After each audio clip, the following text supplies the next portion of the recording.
Okay, so thank you everybody for coming, so many people. First of all, I'm sorry because I'm a bit sick, so if I lose my voice or fall unconscious or something, it's not the nerves. So my name is Jose Salguero. I've been working in software engineering for almost 10 years already, and most of my work has been in Spain and Switzerland. And a couple of years ago, I came to Berlin to work for up.front. Worked there for 2 years. And it was the first time I worked in a company that has a product in the public. I was usually working for banks or health insurance or things like that, very exciting. So I was shocked when I arrived because I always thought that people that put successful products out for users to interact and to consume would have very pure technique to know what people want. So when I arrived there and I saw in our group there were the PM who decided the features, and I was very surprised when the reasoning behind which features were done and why. It was the same reason that in other companies that don't work for the public, for users. So just based on intuition. So I started thinking and reading and investigating a bit about how this works and this concept. And this is, I think, the main idea of making a product. So you have the business part, you have the engineering part, and with that you have a product that you deliver to the users. And if you have a good product, then you can become the next Facebook. Or even better, you can become the next Instagram, sell to Facebook, and go to Thailand the rest of your life. And if it doesn't work, okay, you do something else. And this is okay, but that missing point there, you see the upper level, there's a two-sided arrow, which means there's communication between business and engineering both ways, but not for the user. The users are supposed to be only passive actors in this. So you make the product and that's what they have. If they like it, you get money. If not, you get another job. So, oh, sorry.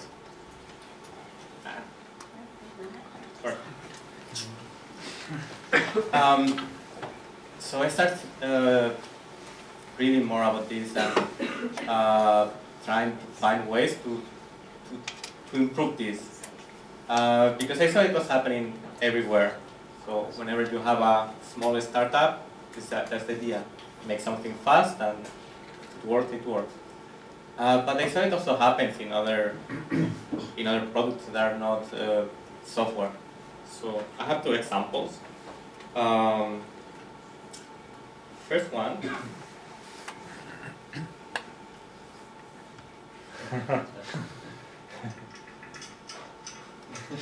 This one's broken a lot.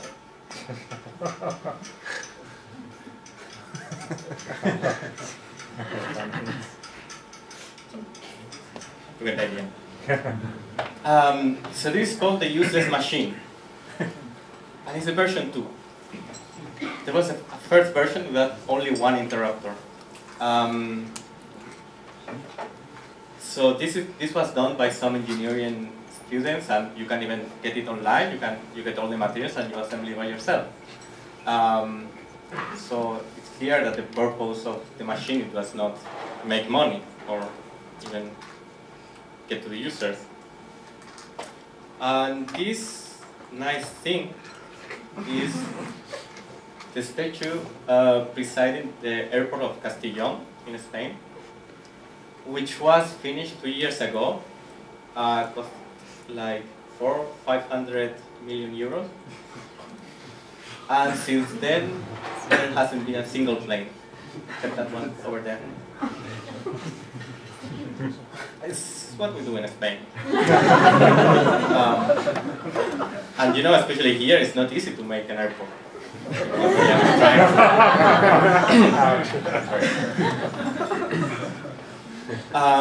So it's not a simple product. I think it's one of the most difficult structures you can make. And it's totally functional. You can go there, you can even walk the airfield. It's really nice. The problem is that they built it in a place where nobody wants to fly. Of course, there's a lot of money involved, so somebody got a bit more rich. But the two things in common of these two products is that satisfaction of the user was not a main purpose of development. And this happens with a lot of software projects also. Someone wants to get rich, so I think now it's quite trendy to make a startup, make it big, and then sell it to Google or someone.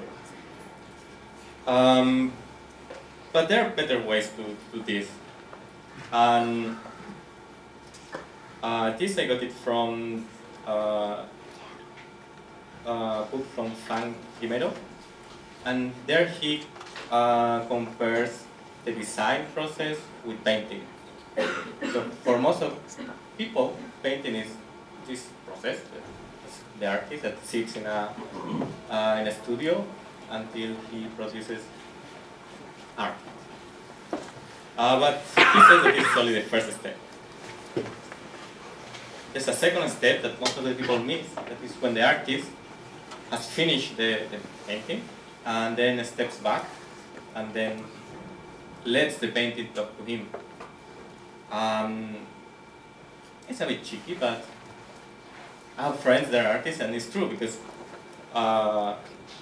there's a lot of times that they create something and they are not satisfied, so they change it or they throw it away, just because what they hear from the product. So the idea is that they listen to their work, and that's something we can also do. But for us, it's a bit more difficult. We don't have that kind of artistic side. But we can listen to our users. And that's why there's a lot of techniques where when you are designing a project, a product, you get people involved, final users, you bring them, make interviews, make surveys. But still, that doesn't prepare you to real users, to the vast majority of people that will use your product. So the next step would be observe your users, see what they do and how they use their product and what they like and what they don't. So we come to the very overly complex analysis cycle that can be resumed in this. So basically you have a product and you want to see if some part of that project can be improved. So you make an experiment, you change some part of it and just see how it works. Put both of them, both experiments at the same time, the same conditions, to the same amount of people. And the people will use more the one that they think is better. So that's simple. And then you do that in an infinite loop until you're rich. So what happens when you listen? I got two examples. I think they are quite nice. They give you a good insight of what happens. So first one is with Etsy. I don't know if you know about it. It's some kind of online shop where people can sell their craft. So everything is about handmade products. And they have a very nice engineering team where they blog all the time about what they do, and they have a very advanced system that they architect everything to be able to test continuously all kind of stuff. And they let all the engineers come up with ideas and test. So they have in the main page a very classical navigation. So you have X number of products per page, and then you navigate. So, oops. So they make an experiment where they change that to an infinite scroll. Seems like makes sense. It's more natural. You just keep going down until you see the product that you want, and then you buy it. You don't have to be going back and forth, and it's also improved performance. So they make a test. And they waited for some time to measure what happened. And what happened is that, so control is the old paginated search page. And the blue one is the infinite scroll. So people click less on products. But they also added less items to favorites. And they bought a lot less. Which doesn't make a lot of sense. But then they decided to speak to the people. And it seems like the normal use case for people when they are browsing is just they see a product in page 1 that they like it, but they keep searching, and they see another one in page 3, and one in page 5. And when they've been searching for a while, then they go back to they remember the page where it was the first one that they like it the most, and they go back there. And that in infinite scroll is quite difficult because you have to remember the position. So they just removed it and went back to the classical one and didn't lose 22% of their purchases. Second one is a small company that started with a Facebook application some years ago. It was some kind of Google circles for Facebook, so you have people associated could send messages between them inside the group of Facebook, so inside your friends. And it was quite a success. They had media, a lot of media help, and they got like 10 million users. The problem is that users were not really using it. So they didn't send message, they didn't post it in force, they didn't put pictures. So what they decided is to see what was wrong. And since it was Facebook, they had a lot of data. So what they did is they divided users into people that were sending messages, being active, and people that didn't. And what they found is that the people that were active wrote longer messages, posted more pictures, and basically they were a lot more active, but they were mothers, most of them. So then they did something quite risky. They changed the whole company, and then became Circle of Moms. And they sold it to, I think this is already the sold version, but they made huge improvement after this.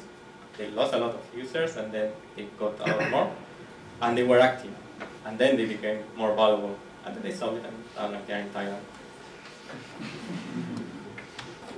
So, now that we have seen the benefits of listening to the users, well, how do we do it? And after having worked quite a bit with it, I think there are 4 points which I think they are quite mandatory if you want to do it properly. But first is, it's a nice rule. Serving the users doesn't mean that you have to spy. You don't want to see the names of what they buy, or you just want to see the patterns and the behavior. So it's something to take into account. First thing that you need is really track.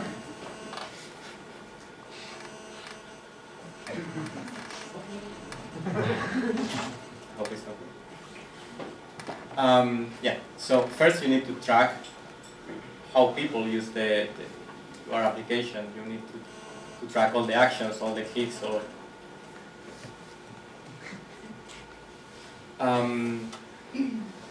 and since I'm not working anymore in Groupon, I kind of wrote this random screenshot. But you see all the rectangles? Those are actions that are tracked. And are tracked not only when you click, but when you see it, when you hover it, when you don't see it. So that's all the behavior that you need, because then you need to join all those actions, and then you'll see the patterns, which is the second step. So once that you have the actions, you have to be able to relate them for users to see, okay, users start here, then they do whatever they do, and they finish their interaction with the application at some point. But you want to see that path, because seeing that path, you see your weakness, you see where people live, and then maybe that's where you have to put more effort in improve that. If you see that, for example, here is not the case, but if in payment method the red part was quite big, that means that a lot of your users are leaving once they get to the payment page. So that means you have to improve, make it more simple, make it more accessible. Second is you really need to be able to choose who are going to show the experiments to. So first thing is very simple case, you have to experiment and you have users on one and users on the other. So it's quite easy to see if the blue one has better performance, that's better. But when you start making a bit more complex, what happens with the users that are in 2 or 3 or 4 experiments at the same time? So that contaminates the data that you have. So you have to make sure you isolate, so experiments of the same type are shown to the same amount of people, and only those people are seeing that experiment. Second one is equality. So of course, if experiment A has a 40% more purchases than experiment B, that doesn't mean that it's better, because maybe they have 60% more users. And segmentation. So, of course, these 2 experiments right now don't tell you anything. If the experiment is about having decoration of meat or bullfighting, experiment A is going to win. But that is not fair with the amount of people that see the experiment. Maybe everybody in China have the bullfighting theme, and they hate it. So you just need to be able to target the right segments. And then measure and share. So this is a Tableau dashboard that is usually one of the main use that I've seen is for A/B experiments. I got this 4 or 5 months ago. Still don't know what it means. I still don't know which variant is the one that is winning. And if you compare it with the Etsy graph, where you need to know how the architecture of Etsy is, or you need to know a lot about the statistics to see experiment A, experiment B.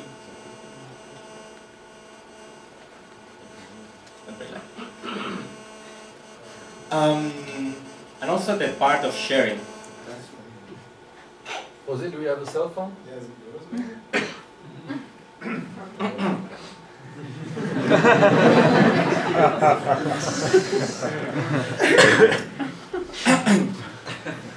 Yes, sure. I've also seen some places where there's engineering department that make the experiment, there's this BI department who has the data, and there's management who takes a decision based on the data from BI that is taken from engineering. And what usually happens is that no one cares.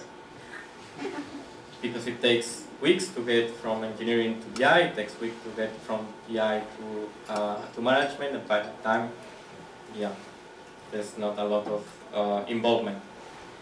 So when A/B testing really works is when everybody's involved and you have the ability to make tests really cheap. So you have a very stupid idea and usually you shut up, you don't say it. But if you know there's a chance that it could work and it's not that complex, you just make it, put it outside and see how it works. You have more chances to come up with that, and maybe you bring some surprise. Maybe, or the other way around, you have your boss and has a very stupid idea that you know it's not going to work, but it's your boss. So you let him go for it, and then you come with the result and say, it's a stupid idea. And he cannot fire you that much. So these are the four, I think, very important steps to have successful A/B testing. And they also bring some benefits that is not directly related to A/B testing, but you get visibility of which are the weak points and which are the strong points, where you have to maybe spend money in CO or stop spending it if you already have a lot of people coming from there. You have the partial feature rollout, which is really important, but if you want to be able to show experiment just to a subset of users, you have to have that, and that gives you a lot of benefits in the long term, and also empowers people, so allows developers to be able to feel involved in the project, in the company, and come up with stupid ideas that maybe they make a lot of money. So that's all I have.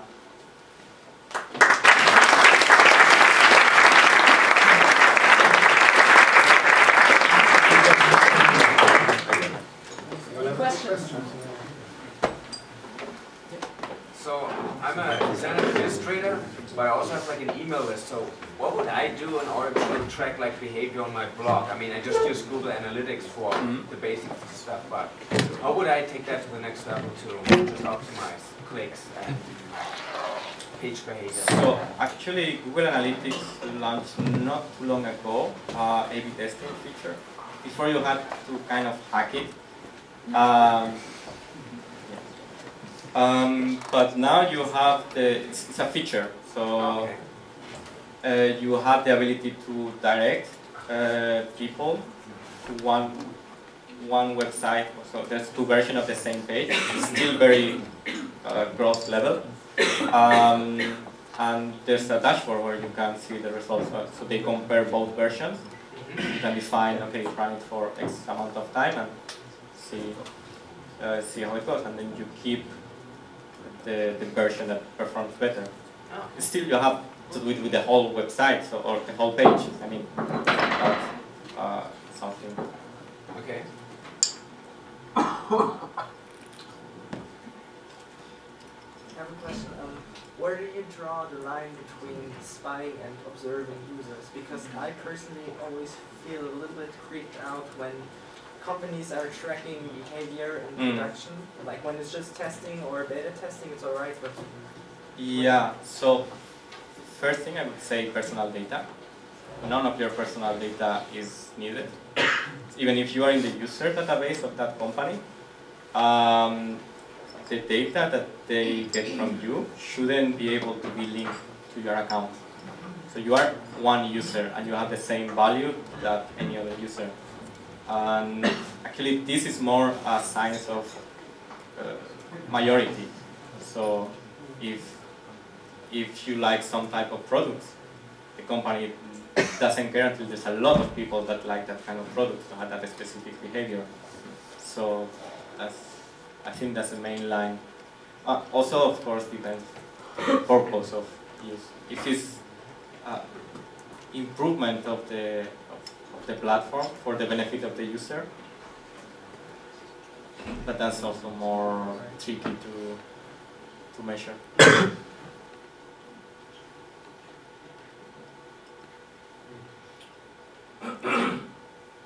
So, yes.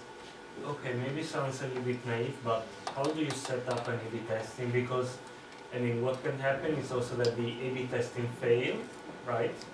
Because, for example, the case A is not as much better as the case B or stuff like that. So, for example, you're testing something that is not useful in the end, okay? Because the two cases are not, there is not a huge difference between the two solutions.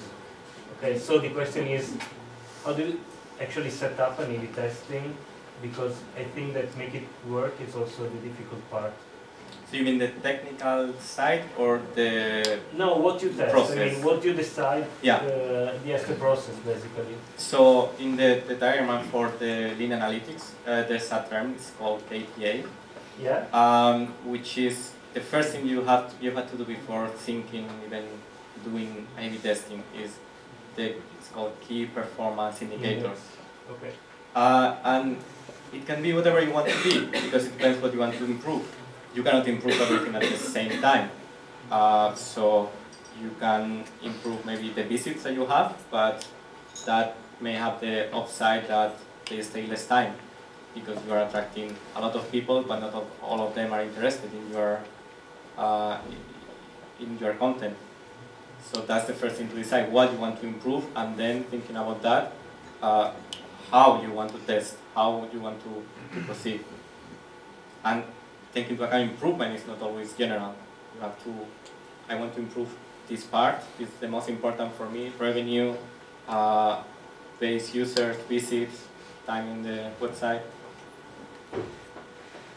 So, I think we're out of time. Thanks very much.